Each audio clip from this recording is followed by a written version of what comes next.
سلام تعنا بلنا زغبركم تقاتلتي مربات ريفوس يوتيوب channel كما يتنحو نلوم بزعبا هلو كنتات هجرنان أبزو باغرنا أفريكا زرعو زلو حدش سمع بالتاتن درس حتير مدب حزنا نباخم قريبنا لنا كما تروك سافتا مدبنا مسانا حتنحن كتكاتولنان بخبري نعدم سبر مرجع بوشتنا بماس مسالي تتأمك أو يوتوبيا تقلاي مينستر أبي أحمد علي ትናንት ቃለ መጠይቅ ብለው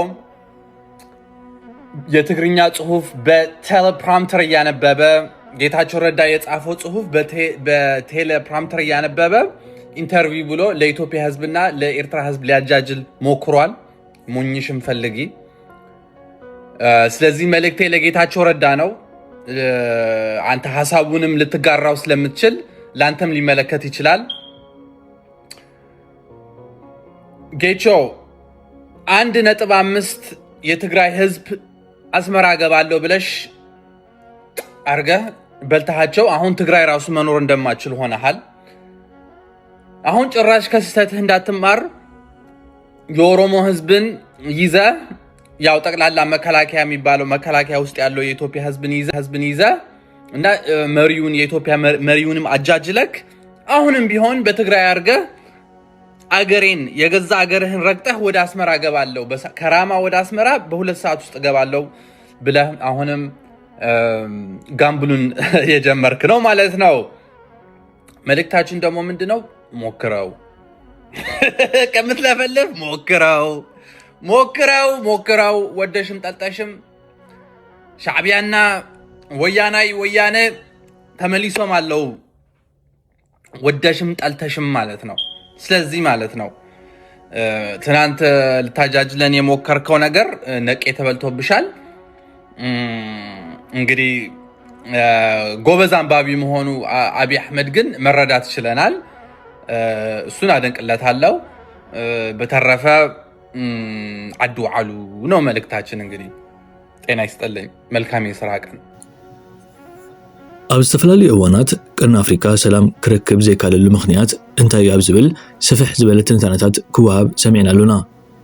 ገለ ወገናት ንመንግስታት ዝዞባ ክወቕሱ፣ ካልኦት ንምዕራባውያን፣ ካልኦት ንህዝብን ኣብ መንጎ ሕብረተሰባትን ዘሎ ዓሌታዊ ግጭት፣ ካልኦት ድማ ንመቕርሒ ባህርያዊ ሃብቲኦም ከም ምክንያት ዘቕርብዎ።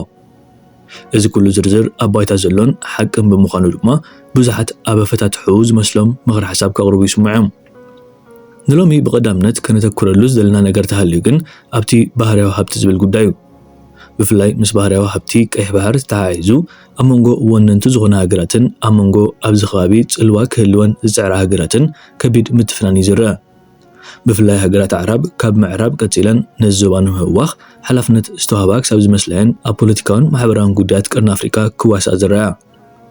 ኩለን ስግር ባሕሪ ዘለዋ ሃገራት ንናተን ሕሉፍ ታሪክ ዘለወን እኳ ትኾና ንሎሚ ግን ኣብ ሕቡራት ኢማራት ዓረብ ዘተኮረ ጉዳይ ምዚ ኣብዚ እዋን ዝካየድ ዘሎ ደብዳብ ኣብ ልዕልቲ ሃገር ኣተሓሒዝና ክንድህሶ መሪፅና ኣለና።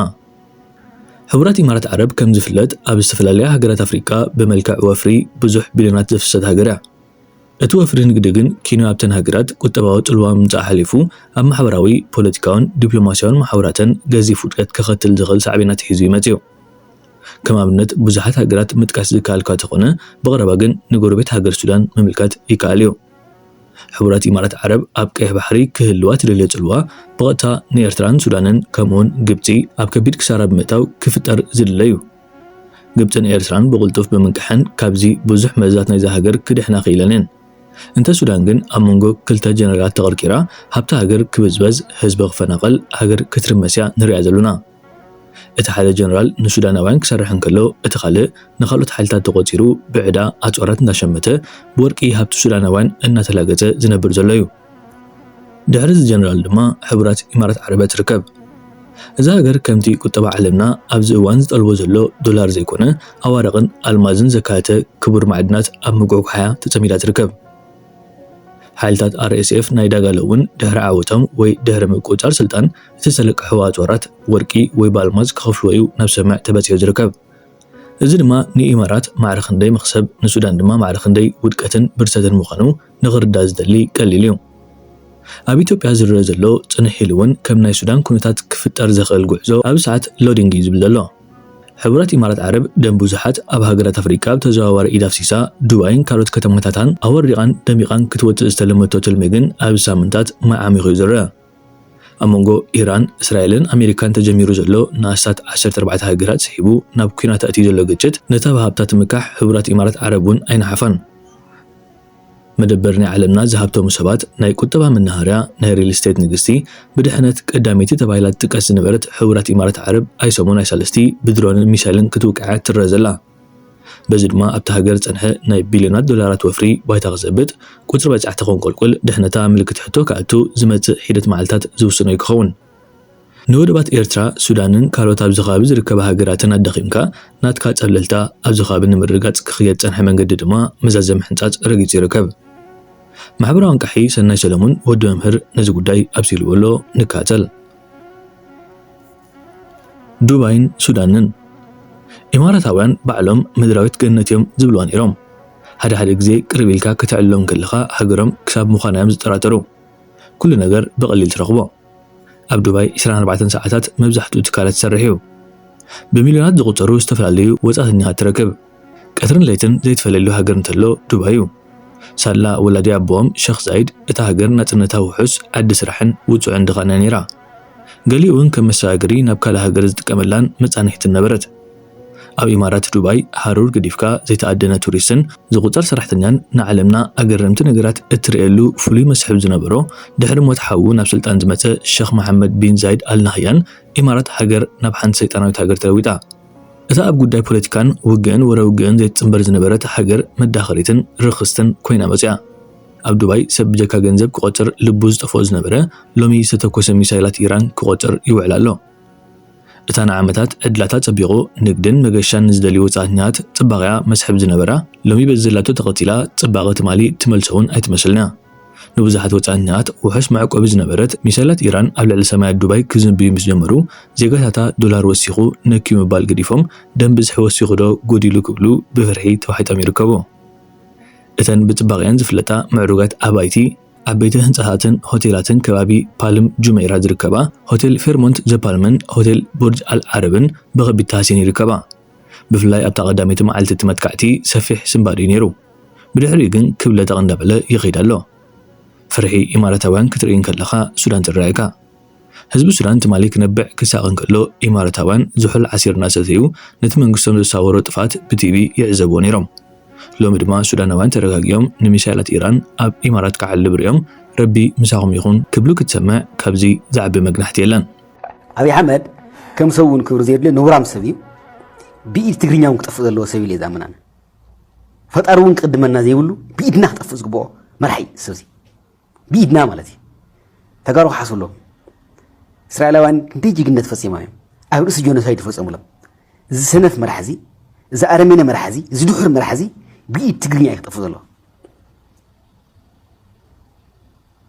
ብኢድ ትግርኛ ክጠፍእ ኣሎ ብኢድ ተጋሩ ክጠፍእ ዝግባእ ብኢድ ካልኦት እውን ክኾነ ንፈቅድ የብልና። ከምዚ ገይሩ ዘጥፍአናን ዘብረሰናን ከፍርሰና እውን ዝሰርሕ ዘሎ ኣካል ብኢድና ክንጥፍኦ ኣለና። ከምዚ ዓይነት ሓቦ ዘይሕዝ ዘይቃለስ ሰብ ኣብ ምንታይ ኢና ክንፅፅኦ ኣነ ይርደን። ንከምዚ ዓይነት ድሑርን ኣፅናትን ዝኾነ ስርዓት ድሑር ኣረመኔ ድሕረቱ ጨኸንኡ ተሪኸ ብምሉእ ዝብገስ ካብቲ ፀረ ስልጣነ ዝኾነ ድሕረቱ ዝብገስ እዩ ጨኸንኡ ኩሎም ኣረመኔያዊ ዝኾነ ስርዓት ዝገብሮም ዘሎ ብምሉኦም ዝዛረቦም እውን ኩሎም ማለት እዩ ዲክለር ዝገብሮም እውን ባዕሉ ድሕረቱ እዩ ዘርኢ። ንዚ ድሑር ኣፅናቲ መራሒ ዝኽተሉ ናይ ሓደ ድሑር መራሒ ናይ ሓደ ፅናት መራሒ ኩርኩባት ክኾኑ ዝደልዩ ትግርኛ ተዛረብቲ ይገርመኒ ኣብ ምዕራብ ዘሎ ስርዓት ስርዓት እዚ ምስ ኩሉ ተላቲሙ ዘሎ ስርዓት ስርዓት እዚ ከም ትፈልጦ ምስ ኩሉ ማለት እዩ ካብ ዑድ ከልብ ንላዕሊ ዑድ ከልብ እዚ ኣይገልፆና ኣብይ ኣሕመድ ምስ ሱዳን ምስ ኤርትራ ምስ ትግራይ ምስ ኣምሓራ ምስ ኦሮሞ ምስ ሶማሊ ምስ ኩሉ ኣካል ዝጋጨ ዘሎ በሰሮ ኣብ ሓፂር ሰዓት ዓዲ ዘፍረሰ ከም ብርጭቆ ፋሕ ዘበል ዓዲ ህዝቲ ዋና እዚ ኣካል እዚ ኩሉ ዓቕሚ ይጥቀመሉ። እዚ ከም ሓያል ገይሩ ፐርተንድ እውን ዝገብር ከም ዓቕምታት ዘለዎ እውን ዝተፈለየ ዓቕሚ ይብሉ ኩሉ ዓቕምታት እኮ ተጠቂሙ ናይ ኤርትራ ዓቕሚ ናይ ኣምሓራ ዓቕሚ ናይ ኢትዮጵያ ዓቕሚ ብምሉእ ተጠቂሙ ኣብ ርእሲ ትግራይ ወፊሩ እኮ ንፈልጥ ኢና። ሕዚ ዘለዎ ዓቕሚ ከዓ ፍለጥ እዩ። وحجي تايد بحال كم قال مسلكن وحجي مس وسدكن عينت زبل يبل نيرو بزباسه من قد مسا كاينا زبل مغا مالتي استودا تاناي مفرحن ت رعد خفتر سقات خفتر تقراي كلحلح فح خبل كسنبل تسفع قرصي نحنا تقارينا تقراي تبحال عد خالنا قيمو كله نتقراي دو كنبل مزخون اكل دو كنلنا مزخون اكل هذا مس واحد صقم لنا هو واحد كان فيزياء هذا اوزي اللي بدن باك اخبل لي واحد كان فيزياء اي حقفن خمو خوينه ግን ናብልጽግና ዝትኩስ ህወሓት ናይ ምኽት ሓይሊ ወዲና ምዛ ኣካል ዚካ ኣነ ዝዛ ጽናቲ ዛረ መን ሓይሊ ዚካ ምዝኹን ኣካል ኮይና ኣነ ቃለስ ዝግበና እዚ ወጽ ከፍትሕና ይግባል መረበትና ውን ከሰለና ክብትልና ውን ኣይግባል ተቅሊሉ ክበታተና ናይ መጽ ከም ዘለግን ተፈለጥ ጉዳይ እዚ ጉዳይ ናብ ትግራይ ጥራሕ ይኮነስ ናብ ኤርትራ ውን ዘቕንዐ ናይ ጽንተት ሓደጋ እዩ ብልጽግና ናብ ተጋሩ ውን ናብ ኤርትራ ውን ማለት እዩ ትማሊ ካብ ኢንተርቪው ዝረኣኽዎ ዋና መልእኽቱ እዚ እዩ